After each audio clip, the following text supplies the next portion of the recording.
Subscribe करें और bell दबाएं ताकि कोई खबर रह न जाए।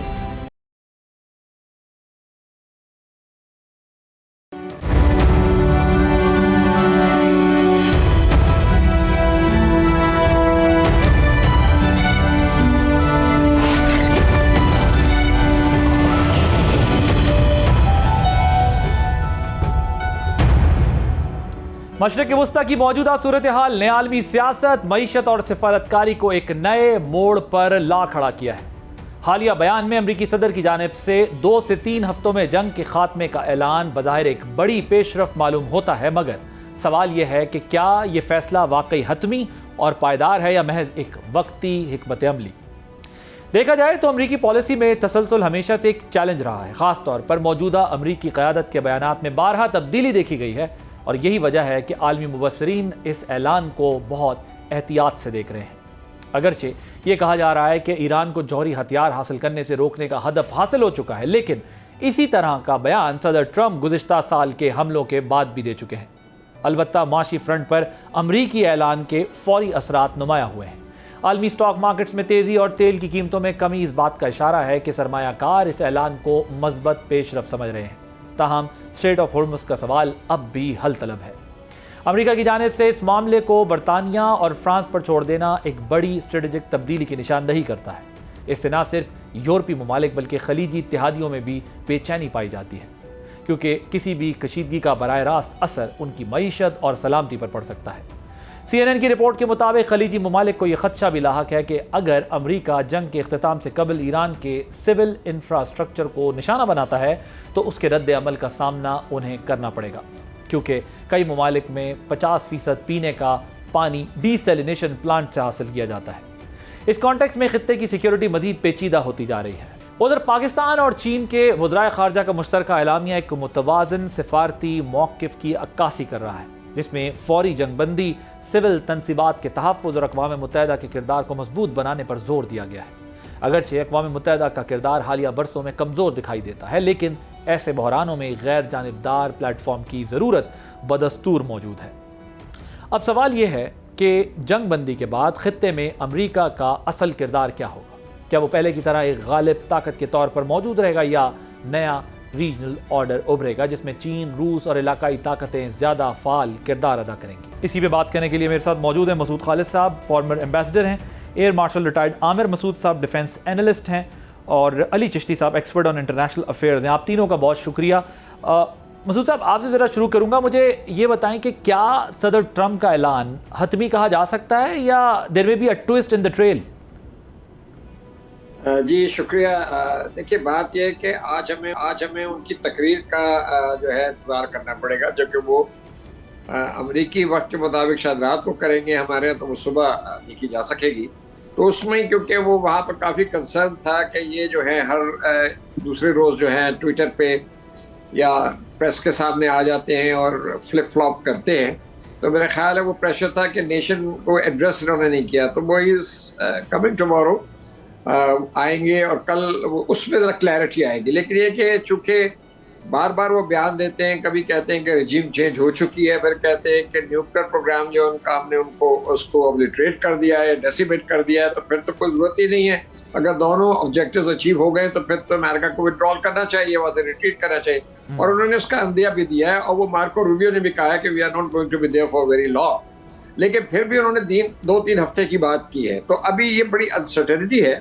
मेरा अपना ख्याल ये है कि इस वक्त जो उनकी मोबिलाइजेशन हो रही है, एक और शायद फ्लैग जो है एयरक्राफ्ट कैरियर वो भी मूव हुआ है, तो लगता है ये अच्छा। मैं अभी ये देख रहा था थोड़ी देर पहले कि जो इन्फ्लुएंशियल वॉइसेस हैं वहाँ पर, जैसे निकोलस बर्न्स है, उनके जो नेशनल सिक्योरिटी एडवाइज़र थे बाइडेन साहब के, फिर एम्बेसडर है चाइना में, और निक हेली, वो दोनों अभी ये कह रहे थे कि नहीं, अभी अमेरिका को वहाँ से नहीं हटना चाहिए, क्योंकि अगर इस वक्त वहाँ से वो रिट्रीट कर गया तो ईरान जो है वो अपने आप को री एनर्जाइज करेगा और उसकी कुव्वत जो है वो वहाँ पर बढ़ेगी और स्ट्रेट ऑफ हॉर्मुज़ का मसला तो हल नहीं होगा। लेकिन साथ साथ प्रेसिडेंट ट्रंप ये कह रहे हैं कि strait of Hormuz is no more our concern, आप संभालें उसको, जिसको तेल चाहिए वो खोले। तो मतलब इतने मुतज़ाद बयानात हैं, और हर 6 घंटे के बाद, 12 घंटे के बाद, कि आप दुनिया के बड़े से बड़े आप स्कॉलर्स ले लें इंटरनेशनल रिलेशंस के, वो किसी नतीजे पे नहीं पहुंच सकते। लेकिन मेरी अपनी जो एक टेक है वो ये है कि लगता ये है कि ये कोई दोबारा ये एक मिलिट्री असॉल्ट जो है करेंगे। हो सकता है बूट्स ऑन ग्राउंड ना करें, बट अब ये हमारे मार्शल साहब भी यहाँ हैं, शायद फौजी नुक्ते नज़र से कुछ इस पे ज़्यादा अच्छी रोशनी डाल सकें। लेकिन ये कि वो हैवी बम्बार्डमेंट जो कि अभी भी हो रही है, स्टील प्लांट्स भी उनके हिट किए हैं, और इसी तरह तो वो इस किस्म की चीज़ों पे जा सकते हैं ताकि इस रजीम को और वीकन किया जाए और कमज़ोर कर दिया जाए, और इजराइल भी यही चाह रहा है। तो इस हद तक इसको कमज़ोर कर दिया जाए कि बाद में अगर वो बातचीत की तरफ जाते हैं तो ईरान जो है वो मतलब कैपुचुलेट करे। लेकिन ऑन दी अदर हैंड हमें ये देखना पड़ेगा कि ईरान के वज़ीर ख़ारजा ने आज बड़ा क्लियरली दोबारा कहा है कि अभी तो हम 6 महीने की लड़ाई के लिए तैयार हैं, तो गॉड नोस। लेकिन मेरा ख्याल है कि अमेरिकन की जो है ना फटीग है सेट इन, और वो एग्जिट लेना चाह रहे हैं, सेफ एग्जिट, लेकिन वो डिक्लेयर करना चाह रहे हैं कि कोई मेरी फतह हो। ये उनका बड़ा मसला है ना, सुपर पावर है, सुपर ईगो है, फिर ट्रम्प साहब की अपनी पर्सनैलिटी है, तो ये सारी चीज़ें जब आप कंबाइन करें तो, और ये कि यूरोप का आज कह दिया नेटो से अलग हो जाऊंगा। एम्बेसडर साहब, कैन वी, अगर मैं नटशेल में आपसे पूछूं, ब्रीफ कमेंट आपसे लूं कि can we say this that America is paying a price of populism? जी बिल्कुल जी, वहाँ तो उनकी जो रेटिंग है वो तो बिल्कुल 33-32% पे चली गई है, और there is lot of pressure from the other side. जो उनकी डेमोक्रेट्स हैं वो बड़ा प्रेशर डाल रहे हैं, जो उनके जो इंटेलेक्चुअल्स हैं उनकी तरफ से प्रेशर है। तो ये मतलब न्यूयॉर्क टाइम्स जब लिखता है कि रोक कंट्री और rogue president, what it been on the first page editorially, कहने का मतलब ये है कि वहाँ उनके ऊपर प्रेशर है, और वो देख रहे हैं कि अहदाफ नहीं ना हासिल हो रहे हैं, ठीक ना, रजीम चेंज है। वो कह रहे हैं रजीम चेंज होगी, पर रजीम चेंज कहा है भाई, एक के बाद एक आपने शहीद कर दिया। the system is working and they are responding to your attacks.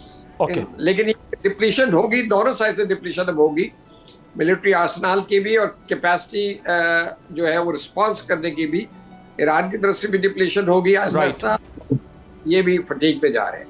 Right. Air marshal साहब, ये बताएं कि प्रेसिडेंट ट्रंप ने कहा कि असल मकसद हासिल हो चुका है, न्यूक्लियर प्रोग्राम तबाह कर दिया है, फिर आपके ख्याल में फौरी जंगबंदी के बजाय 2 से 3 हफ्ते का टाइम क्यों लिया जा रहा है? और फिर हम अभी जो बात अभी एम्बेसडर साहब भी कर रहे थे, हम डिस्कस कर रहे हैं कि उनकी पर्सनैलिटी इस तरह की है कि वो कुछ भी कह सकते हैं, कभी भी कह सकते हैं। तो दुनिया उस मामले को कितना संजीदा ले रही होगी? Your take on. जी देखिए, बहुत शुक्रिया आपका। मैं बिल्कुल इस बात से एग्री करता हूँ। जिस तरह एम्बेसडर साहब ने कहा कि बहुत सारे मतजाद बयान आ रहे हैं, बड़ी कॉन्ट्रडिक्शंस हैं, और जो भी उन्होंने अपने ऑब्जेक्टिव्स बनाए थे उनमें से कोई ऐसा ऑब्जेक्टिव नहीं है जो अमेरिका और इजराइल ने शुरू में कहे थे कि हम इनके रजीम चेंज करेंगे, इनके न्यूक्लियर प्रोग्राम को डिसमिनेट कर देंगे, इनकी जितनी फायर पावर है या मिलिट्री माइट है उसको तहस नहस कर देंगे, और हम ईरान की जो मतलब एक इवल एम्पायर है इस गल्फ स्टेट से, उसके लिए हम एक ऑल्टरनेट ऑप्शन के तौर पे लेकर आएंगे। जबकि उसके मुतजाद के तौर पे अगर आप देखें तो none of those objectives has been achieved, और बजाय इसके कि ये मतलब ज्यादा कोई पीस आता, जो गल्फ स्टेट्स ऑलरेडी मौजूद हैं वो ज्यादा इनसिक्योर हो गई, उनके ऊपर हमले हुए जिनकी सिक्योरिटी की गारंटी अमेरिका ने दी हुई थी। और उसके अलावा ये भी हुआ कि रजीम चेंज, जो रजीम आई वो ज्यादा मतलब सख्त आ गई। आप देखें कि वो बात करने को लिए तैयार नहीं है।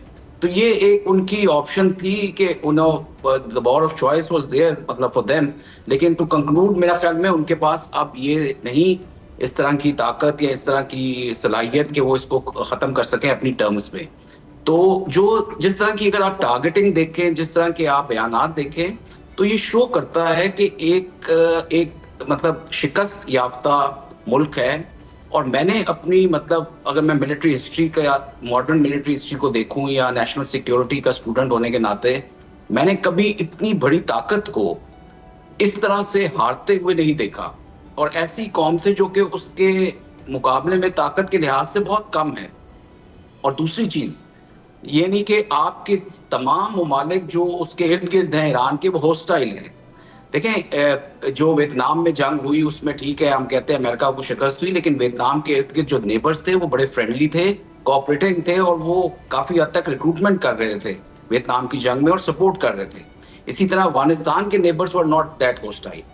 ये जो खित्ता है और जिस तरह की ये जंग है, ये एक बहुत डिफरेंट लेवल की है और ये तारीख में बड़ी याद रखी जाएगी और अमेरिकन हिस्ट्री में ये पढ़ी जाएगी बड़ी, अगर जब ये खुलेगी, कि किस तरह इतनी बड़ी मिलिट्री माइट के साथ वो लोग आए with additional fire power of Israel, और वो तमाम ममालिक जो उसके इर्द गिर्द थे वो उसको एयर स्पेस की एक फैसिलिटेशन दे रहे थे। ना सिर्फ ये कर रहे थे बल्कि जो मिसाइल इधर से जा रहे थे इजराइल की तरफ उनको वो काउंटर कर रहे थे। उसके बावजूद वो एक रेजिलिएंट तरीके से मुल्क खड़ा हुआ।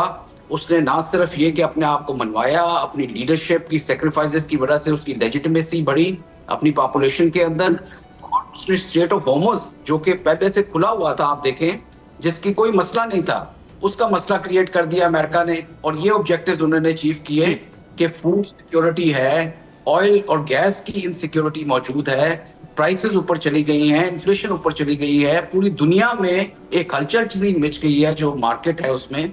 तो ये तमाम जो है ये बड़ी काउंटर चीजें जाती हैं जो उनके इनलैंड भी और अब्रॉड भी पब्लिक ओपिनियन को मैटर करती हैं। स्पेशली जब इनलैंड की बात करेंगे तो वो बहुत ज्यादा इस वक्त उन पे प्रेशर है। We are only discussing here oil and military capacity of Iran, लेकिन जो मिसाइल्स कैपेसिटी ऑफ ईरान, लेकिन 33% फर्टिलाइज़र भी दुनिया का जो है वो, और बहुत सारी चीज़ें हैं जो स्ट्रेट ऑफ हॉर्मुज़ ने तो पूरी की पूरी नैरेटिव और पर्सपेक्टिव ही चेंज कर दिया वॉर का, क्योंकि उसके बाद पूरी दुनिया एक तरह से अबैंडन हो गई है अपनी ऑयल पे डिपेंडेंसी की वजह से। Will take a short break here.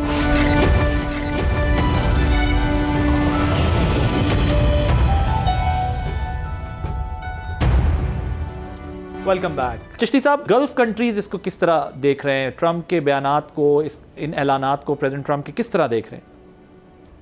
देखिए, पहले तो मैं ऑफ कोर्स थोड़ा सा अनपॉपुलर ओपिनियन दे दूं कि ऑफ कोर्स जहां पे अमेरिका ऑफ कोर्स इज, मेरा ये ख्याल है कि बिल्कुल ओपिनियन देना चाहिए, बेशक पॉपुलर हो या ना हो। मैं भी इसी स्कूल ऑफ थॉट का हूं। बिल्कुल मैं देता जाऊं कि ऑफ कोर्स ये जो पाकिस्तान में ऑफ कोर्स एक फसाद क्रिएट किया जाता है कि ऑफ कोर्स ईरान की वॉर स्ट्रेटजी और बहुत अच्छी है। Yes, of course it has work, but it of course जो उनके पास लेवरेज था, डू रिमेंबर, जो कि गल्फ को उन्होंने जो ऑफ कोर्स एक हॉस्टेज बनाया हुआ था by attacking Gulf, and of course the other part is strait of Hormuz. ये लेवरेज कम होता जा रहा है और अभी आप देख रहे हैं जितना कम होता जाएगा उनकी निगोशिएशन पावर्स कम होती जाएंगी at the table. I think वो विंडो शॉर्टन हो रही है ईरान के लिए भी, ना अमेरिका के लिए। अमेरिका के पास कैपेसिटी है एक लंबी जंग लड़ने के लिए, बट बिकॉज ऑफ इकोनॉमिक्स ये जंग खत्म होगी। दूसरी बात, गल्फ जो है वो इसलिए लड़ रहा है, गल्फ बड़ा परेशान है, ऑफ कोर्स उनके लिए तो ऑफ कोर्स ये एक थ्रेट है। एंड ऑफ कोर्स जो ईरान की स्ट्रैटेजी है वो डी-डे स्ट्रैटेजी है फॉर इट्स ओन सर्वाइवल।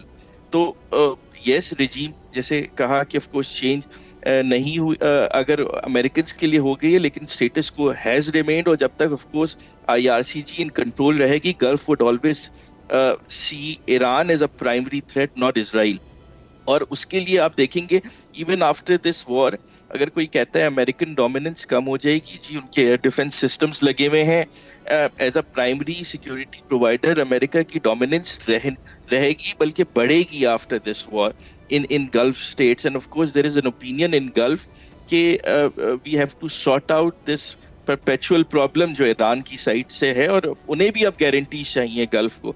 तो it's not very easy and dory for a lot of negotiations में, जब of course ईरान को गारंटी चाहिए on attacks from the Americans and Israeli, but Gulf को भी चाहिए, और this is where the complication मगर इंटरेस्टिंगली अभी तक की जो वॉर का स्टेटस है उसमें हमें ठीक है, ईरान अपना रिटेलिएशन कर रहा है, वो अपने सर्वाइवल के लिए फाइट कर रहा है, अमेरिकन के अपने टारगेट्स थे, इसराइल का अपना टारगेट है, उनके अपने गोल्स हैं, वो अपने गोल्स अचीव कर रहे हैं। मगर अपेरेंटली हमें इस वॉर के अंदर लग रहा है कि जो गल्फ कंट्रीज़ हैं उनको जिस किस्म का डैमेज हुआ है, चाहे वो इकोनॉमिकली हो या फिर जो उनकी बेसिस पे जिस तरह पर भी कुछ इंस्टॉलेशंस पे अटैक करके ईरान ने किया हो, उनकी वनरेबिलिटी तो बहुत शो होती है इस प्रोसेस में। तो क्या are they looking for new partners, और या उनका रिलायंस फिर अमेरिका पे ही होगा, और अमेरिका क्या उनको वो उस तरह बचा सका है जिस तरीके से वो एक्सपेक्ट करते थे अपनी सिक्योरिटी में? जी, सबसे बड़ा परसेप्शन मेरे ख्याल से फिजिकल नहीं, परसेप्शन पे हुआ है ना। The safety of Gulf, of course the stability of Gulf, that glass has been cracked, जी आदिल, और ऑफ कोर्स वो it would take a long time for that to जब भी एक अंडरस्टैंडिंग आती जा रही है। आप देखेंगे सऊदी अरेबिया में जॉर्डन मिला, ऑफ कोर्स इजिप्शियंस थे and all these people, and of course they wanted, और आपने देखा होगा कि Qatar has de-escalated, UAE of course wants to of course take on Iran because they've been hurt most। तो आप देखिए थोड़ा सा वहाँ पे ओपिनियन जो है वो एक नहीं है, there's a split opinion, but one opinion has been formed that this IRCG और ईरान regime की जो सर्वाइवल है वो स्टेबिलिटी ऑफ के खिलाफ होगी। और जब भी अब गल्फ उन्हें गारंटी चाहिए, ऑफ कोर्स एज अमेरिकन क्या रहेंगे, मेरे ख्याल से American are too big to be ignored। Americans would remain a superpower, और of course जिस तरह से चाइना आपने पता है कि फिजिकली नहीं आ पाया है इस जंग में, ना रिलक्टेंट है, and they want to go through a UN route, तो उससे परसेप्शन गल्फ में है। जो मैंने एम्बेसडर साहब से भी सवाल पूछा था, मसला ये नहीं है कि अमेरिका बड़ा है या अमेरिका छोटा है, प्रॉब्लम ये हो गई है कि अमेरिका की जो लीडरशिप है उसके डिसीजंस छोटे हो गए हैं। अमेरिका बड़ा सिर्फ इसलिए नहीं था कि उसके पास मिलिट्री पावर थी, लेकिन वो इसलिए भी बड़ा था कि उसके पास रिसोर्सेज और स्ट्रेटजी भी थी कुछ ना कुछ दुनिया को रूल करने की। सो वो जो उनकी लीडरशिप के डिसीजंस हैं जो प्रेसिडेंट ट्रंप की सूरत में उनको देखने को मिल रहा है, मैं तो खैर इसको पॉपुलिज्म से ताबीर करता हूँ। सो क्या आपको नहीं लगता कि America is no more that America, और दुनिया की अब इस पर राय आ रही है कि ये मल्टीपोलर वर्ल्ड बन चुका है? नहीं, ये तो there is no doubt कि global south strong होगा because of the American things। I'm just giving you the factual analysis on the Gulf, what the Gulf thinks, and of course आप ये देखेंगे Americans को replace नहीं कर पाएंगे, but as a secondary security provider आप देखेंगे पाकिस्तान तुर्की वाला जो ब्लॉक है Egyptians के साथ, you would see some sort of a Muslim NATO taking on a Gulf security role as a secondary partner। Remember after जब इजराइल ने जब कतर पे अटैक किया था आदिल, तो उसके बाद ही तो पाकिस्तान ने सऊदी अरेबिया ने पाकिस्तान के साथ डिफेंस एग्रीमेंट किया। मैं आपसे एग्री करता हूं कि पाकिस्तान की और टर्की की डिमांड मजीद बढ़नी है इस सारे प्रोसेस में, लेकिन उसका सिर्फ ये मुझे लगता है चिश्ती साहब सिर्फ एक एलिमेंट मिलिट्री पर्सपेक्टिव तो है, लेकिन दूसरा उसका पर्सपेक्टिव ये भी है कि इन्हीं कंट्रीज के थ्रू डायलॉग भी रह सकता है। अब मतलब इजराइल और अमेरिका के साथ उनका डायलॉग फेल हो गया ईरान का। अगर आज पाकिस्तान या टर्की जैसे ममालिक सिर्फ जंग या सिर्फ सिक्योरिटी नहीं दे सकते, बल्कि वो बातचीत का रास्ता भी जो है वो बना सकते हैं, तो इस रीजन में रीअलाइनमेंट इसलिए बहुत ज्यादा इंपॉर्टेंट है। As you said but Adil एक चीज और कह रहे, आपको देखिए पाकिस्तान में एक परसेप्शन है, गल्फ हमें हमारा जो है 7 मिलियन पाकिस्तानी $35 बिलियन पाकिस्तान को रेमिटेंस देता है।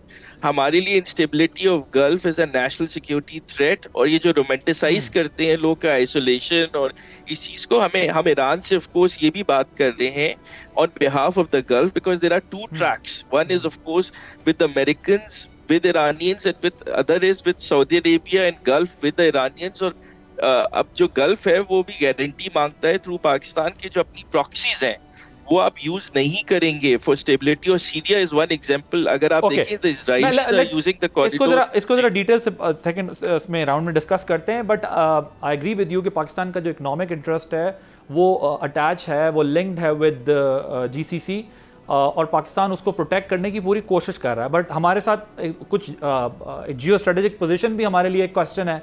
हमें उस चीज़ बहुत we have to be very careful to deal this matter, क्योंकि हमारी ज़रा सी ऊंच नीच जो है वो सिचुएशन को चेंज कर सकती है, और अगर स्मार्टली अपने कार्ड्स खेलें तो हम बहुत कुछ इससे अचीव भी कर सकते हैं। एम्बेसडर साहब, ये जो रोमांटिसाइज किया जा रहा है, चिश्ती साहब जो कह रहे हैं, ज़रा इसको ज़रा एनालाइज कीजिएगा, क्योंकि एक परसेप्शन तो बहरहाल ये है ना कि जी ईरान जो है वो उसने इतना टफ टाइम दिया है अमेरिका को कि वो अब उसको रास्ता नहीं मिल रहा।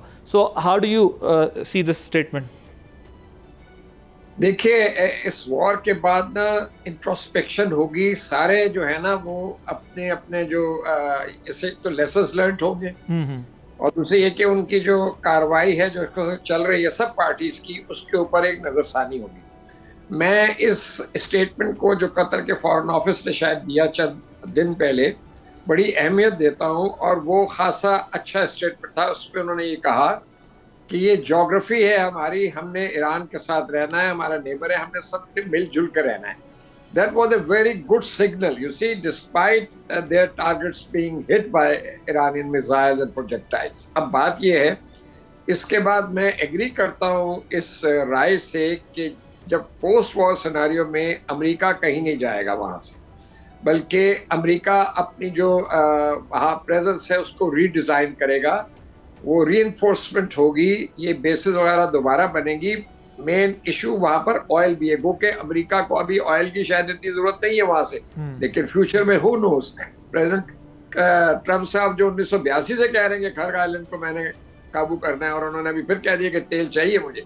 वेनेजुएला में क्यों गए, ग्रीनलैंड को क्यों लेना चाह रहे हैं, resources, hydrocarbon. So I think American establishment जो है, ट्रम्प की वो तो नहीं है ना कि सिर्फ ट्रम्प ही सोच रहे हैं, तो पूरी एक डीप स्टेट है, एस्टैब्लिशमेंट है, वो सब चीजें लेके चलती है।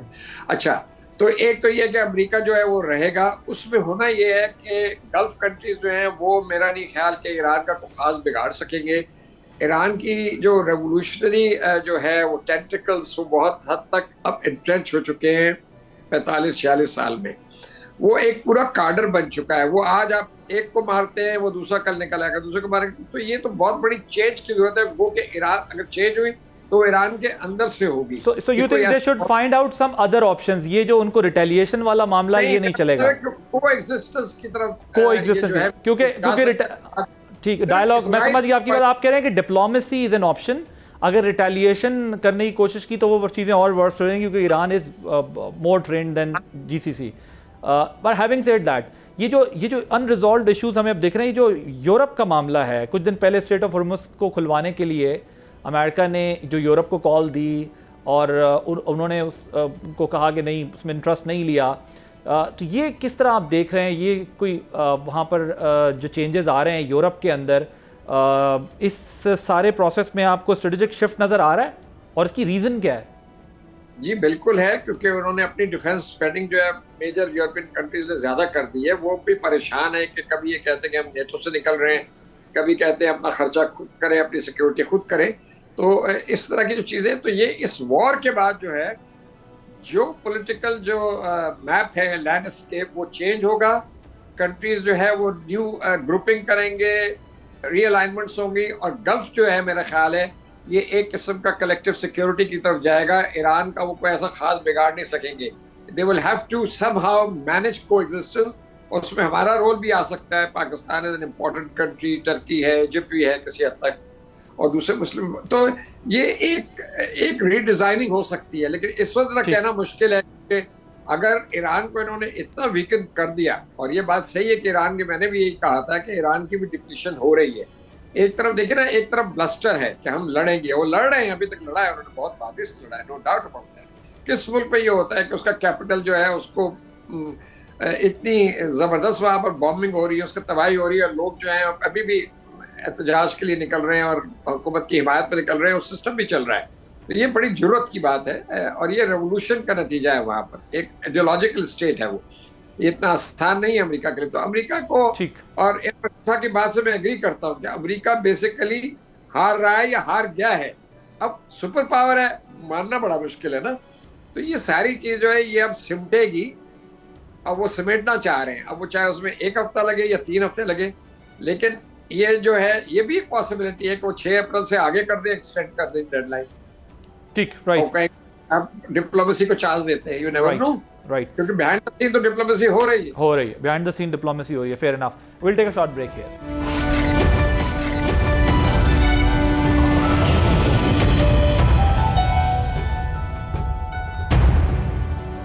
Welcome back. एयर मार्शल साहब, ये क्या ऐसा पॉसिबल है कि जंग खत्म हो जाए और स्ट्रेट ऑफ हॉर्मुज़ जो है वो बंद ही रहे, या ईरान उस पर टोल लेता रहे, क्योंकि ईरानी पार्लियामेंट ने इसमें लेजिस्लेशन भी कर दी है?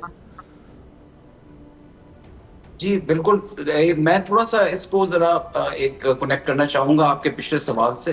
देखिए, अमेरिका जो है वो तो अपने सुपर पावर का स्टेटस नहीं लूज करेगा, there is no doubt about that. बड़े लोग कहते थे कि अफगानिस्तान जो है वो ग्रेवयार्ड्स ऑफ एम्पायर है, तो मैं ये समझता हूँ एज अ स्टूडेंट, और मैंने क्योंकि अमेरिका में ये कोर्सेज किए भी इन जगहों पे जहाँ पे हैं ये लोग मौजूद और इस तरह के थिंक टैंक्स, तो मैं समझता हूँ कि वो ग्रेवयार्ड ऑफ अफगानिस्तान था या अफगानी जरूर था, बिकॉज अमेरिका को तो कोई खास फर्क नहीं पड़ा, उसका ना स्टेटस चेंज हुआ ना अब होगा। लेकिन वो जो हम कहते हैं कि जी एक सुपर पावर था और एक सिक्योरिटी गारंटर था, वो स्टेटस में काफी दरारें पड़ी हैं इस जंग के बाद, और उसकी बेसिक वजह यही है कि कॉन्ट्रडिक्शंस बड़ी रही हैं अमेरिका की ऑब्जेक्टिव्स की अचीवमेंट में। और उसके अगर आप कॉन्ट्ररी देखें तो इस रीजन में सिर्फ 2 ममालिक ऐसे हैं जिनकी फॉरेन पॉलिसी बहुत इंडिपेंडेंट रही है और वो हमेशा से अमेरिका को खटकते रहे हैं। उसमें एक चाइना है और एक ईरान है। ईरान का हमेशा से ये ख्वाहिश रही है या उसका एक ये नजरिया रहा है कि जी इधर जितने भी मुस्लिम ममालिक हैं उसमें अमेरिका की प्रेजेंस होना की क्या वजह है और क्यों उनके ट्रुप्स इधर मौजूद हैं जो कि बेसिकली सिक्योरिटी दे रहे हैं इजराइल को, और जो एक बोगी क्रिएट की हुई है ईरान की, और उस रीजन के ऊपर कि Iran is a bogie and a threat, वो तमाम मुस्लिम ममालिक से अपनी जो एक आर्मामेंट इंडस्ट्री है या मिलिट्री इंडस्ट्रियल कॉम्प्लेक्स जिसे कहते हैं उसको तवाना रखा हुआ है। उसकी जो है ज्यादा से ज्यादा जो है आप कह लें कि एक्सपोर्ट्स होती हैं और उसको जो है एक हमेशा से ज्यादा आपके आर्म्स की जो सेल होती है सबसे ज्यादा क्लाइंट्स जो है वो इधर ही हैं मिडिल ईस्टर्न कंट्रीज में। सो ये एक पूरा मामला था कि जिसके ऊपर ईरान की हमेशा से एहतजाज रहा और वो ठीक भी था। अगर आज आपने सुना हो ईरानियन फॉरेन मिनिस्टर का जो अल जजीरा में इंटरव्यू हुआ, उसने बड़ा क्लियरली ये कहा कि जिस तरह एम्बेसडर साहब कह रहे थे कि वी हैव टू कोएग्जिस्ट, और हमने कब किसी के खिलाफ कोई जारियत की है कि ये कहा जाए कि हम जो न्यूक्लियर बना लेंगे तो हम वो सऊदीया के या किसी कवैत के अगेंस्ट इस्तेमाल करेंगे।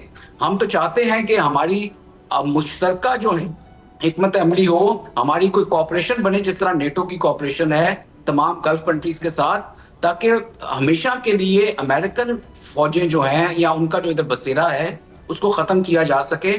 वो बेसिकली इजराइल को प्रोटेक्शन दे रही हैं। ग्रेटर इजराइल का एक ऑब्जेक्टिव है जिसको असूल के लिए वो पहुंचा है। तो ये एक था। तो जो जहां तक जी देखें स्ट्रेट ऑफ होर्मुज का ताल्लुक है, ये तो एकदम से मसला सामने आ गया क्योंकि अमेरिका ने एक जारियत की और वो चाहता था कि जो है तहस नहस कर दे ईरान को। तो ये एक स्ट्रेटेजिक लोकेशन है ईरान की जिसकी वजह से वो होर्मुज को कंट्रोल कर सकते हैं। और आगे मैं देख रहा हूँ कि जिस तरह हूतीज इन्वॉल्व हो रहे हैं तो ये दूसरा जो रेड सी का रूट है वो भी बड़ा मुश्किल होता जा रहा है। तो ये पूरे के पूरे ग्लोब के लिए एक बहुत थ्रेट है, उसकी फूड सिक्योरिटी के लिए, जिस तरह आपने कहा कि फर्टिलाइजर्स के लिए, उसकी ऑयल के लिए। तो ये आने वाले दिनों में स्ट्रेट ऑफ होर्मुज की वजह से बहुत, और जितना कुछ हो चुका है, हमें अगले काफी सालों तक इसको इन इफेक्ट्स का हमें मतलब एक असर नजर आएगा और इसकी इंक्रीज होगी। मगर ये मैं आपको जरूर कहता चलूं कि जो वॉचेस हैं वो जरूर अमेरिकन के पास है, लेकिन जो टाइम है वो ईरानियंस के पास है। जब ये वक्त गुजरता जा रहा है, ईरानियन वर्सेस अमेरिका को हम नहीं कंसिडर कर सकते। सिर्फ जब आप गेम थ्योरी बनाते हैं और उसके ऊपर आप रिजल्ट्स निकालते हैं एक प्रॉपर तरीके से मैथमेटिकल मॉडलिंग में, तो जैसे टाइम गुजरता है तो रीजनल प्लेयर्स की इन्वॉल्वमेंट आती है। उन प्लेयर्स की जब इन्वॉल्वमेंट होगी तो डायनामिक्स और चेंज होंगे। और ईरानियंस जो हैं उनकी जो पॉपुलेशन है इस वक्त खड़ी है अपनी लीडरशिप के पीछे और वो किसी तरह का चेंज नहीं चाह रहे। और वक्त आने पे ये मामला ज्यादा मतलब देखें, अमेरिका तो एक अक्रॉस द ओशन आके अटैक कर रहा है ना। अमेरिका की जो इस वक्त जो फौज है उसके अंदर दरारें पड़ी हुई हैं, उसके अंदर मिलिट्री में इतनी मोटिवेशन नहीं है कि वो जाके फुट्स ऑन ग्राउंड करें और कुर्बानियां दें, because the public is not ready to accept the body bags. और ये बहुत एक सेंसिटिव इशू है। पॉइंट है सर। चिश्ती साहब, आने वाले दिनों में ये एक प्रेशर पड़ेगा और ज्यादा। आने वाले दिनों में चिश्ती साहब, एयर मार्शल साहब का ख्याल है कि प्रेशर बढ़ेगा और इस पर एक मतलब मेरा भी अपना बड़ा लंबा आर्ग्यूमेंट है, लेकिन कि किसी कोई कंट्री सुपर पावर जो है, और ये रिसर्च बेस्ड डिस्कशन है जो हम इस वक्त कर रहे हैं, सब कोई ना कोई रेफरेंस देके हम बात कर रहे हैं कि कोई कंट्री सिर्फ अपनी मिलिट्री माइट की वजह से या अपनी ज्योग्राफी की वजह से सुपर पावर नहीं होती। उसमें बहुत सारे मल्टीपल फैक्टर्स होते हैं जो उसको सुपर पावर बनाते हैं। उसके बहुत सारे एस्पेक्ट्स होते हैं। और अब अमेरिका शायद मिलिटरीली अपने आप को स्ट्रांग रखना चाहता है पूरी दुनिया में, लेकिन इकोनॉमिकली अपने आप को डिटैच कर रहा है बाकी की दुनिया से, और वो America comes first, American comes first का नारा लगा के वो आगे बढ़ रहे हैं। तो बट हैविंग सेड दैट, ये भी हमारी डिबेट नहीं है, लेकिन आपके ख्याल में चिश्ती साहब स्ट्रेट ऑफ होर्मुज के फ्यूचर से के हवाले से गल्फ नेशंस क्या सोच रही हैं? क्या वो इसका कोई लॉन्ग टर्म सोल्यूशन के लिए अमेरिका पर प्रेशर डालेंगे? और जो अभी एयर मार्शल साहब ने और एम्बेसडर साहब ने बात की है, आप उस पर भी कुछ कमेंट करना चाहते हैं? Go ahead. जी, सबसे पहले देखिए कि ऑफ कोर्स ईरान, जो हम ऑफ कोर्स अमेरिका के लिए बात कर रहे हैं, ईरान के लिए भी वही प्रिंसिपल करें। Iran is getting weaker every day. उनकी ऑफ कोर्स जो लॉन्चेस हैं वो 70-80% तक ऑफ कोर्स वो हिट हो चुके हैं।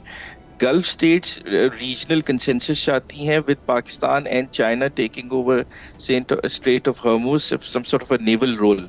और इसी की तरफ अमेरिकन भी जा रहे हैं। ऑफ कोर्स जो पाकिस्तानी डिप्टी प्राइम मिनिस्टर गए हैं वो एक प्रपोजल लेके गए हुए हैं, of course naval deployment of Chinese with regional force for safeguard strait of Hormuz, and of course उसमें जो है वो इरानियंस भी अंडरस्टैंडिंग है उसकी कि ऑफ कोर्स हो जाए। हमें ये समझने की ज़रूरत है कि ऑफ कोर्स कि इस जंग के बाद जो ईरान की जो वॉर स्ट्रेटजी है उसने अपने चारों तरफ आग लगाई है, वो आग जो है गल्फ तक पहुंची है। इरानियन regime would, मेरी प्रेडिक्शन है, would not go down because of this war but because of the economics, कि जो गल्फ स्टेट से जो वो अपना ट्रेड करते थे वो उन्हें ऑफ कोर्स वो ट्रेड अब नहीं होगी, और ऑफ कोर्स उनके ऊपर इकोनॉमिक सैंक्शंस आएंगे, और that is why Iran wants some sort of a waiver on the fuels and as a strategy कि of course जो उनके जो sanctions उन पे लगी हैं वो खत्म हो, and that is where of course gulf भी नहीं मानेगा और the Americans नहीं मानेंगे, and that is where the tricky part is। अब होने क्या जा रहा है, and of course आप देखेंगे certain de-escalations होंगी, उसके बाद CBMs होंगे, उसके बाद ceasefire होगा, तो it would take about 3 to 4 weeks for this war to end। मैं तो फ्रॉम अ पाकिस्तानी पर्सपेक्टिव ये देखता हूँ कि ऑफ कोर्स हम चाहते हैं कि ऑफ कोर्स ये जंग जल्द से जल्द खत्म हो, लेकिन ऑफ कोर्स हमारे लिए ऑफ कोर्स कैच 22 सिचुएशन ये है कि हमारे नेबर में कोई ऐसी फोर्स ना आ जाए जो ऑफ कोर्स जो रिजीम ना आ जाए जो इजरायली सपोर्टेड हो, और हमारे लिए एक तीसरा भी ऑफ कोर्स एक बॉर्डर खुल जाए और दूसरा कि गल्फ स्टेबल रहे, और of course Pakistan is playing it's cards excellently with of course with the right moves going on, and of course अब तक जो हमारी फॉरेन पॉलिसी और जियोपॉलिटिक्स रही है वो of course is spot on। अब देखना ये पड़ेगा कि of course the ball is in Iranian court, जो execution of war है जिसे कहते हैं वो is with the Iranians and not with the Americans or with the Israelis। अब गारंटर कौन बनेगा, अमेरिकन का कौन गारंटर, मेरे ख्याल से कोई नहीं बन सकता ट्रम्प साहब का गारंटर। इसराइलियों को कौन लगाम देगा वो तो अमेरिकन के अलावा कोई और नहीं दे सकता। ईरान की मेरे ख्याल से गारंटी जो है वो रीजन दे देगा ऑफ कोर्स, जिसमें चाइना भी शामिल है, तो अब देखते हैं इस पे क्या होगा। Right, thank you so much Ali Chishti sahab, expert on international affairs, air marshal Masood साहब डिफेंस एनालिस्ट, और मसूद खालिद साहब फॉर्मर एम्बेसडर हमारे साथ मौजूद थे। आपने गुफ्तगू सुनी नाज़रीन, आदिल अब्बासी को इजाज़त दीजिए, अल्लाह हाफिज़।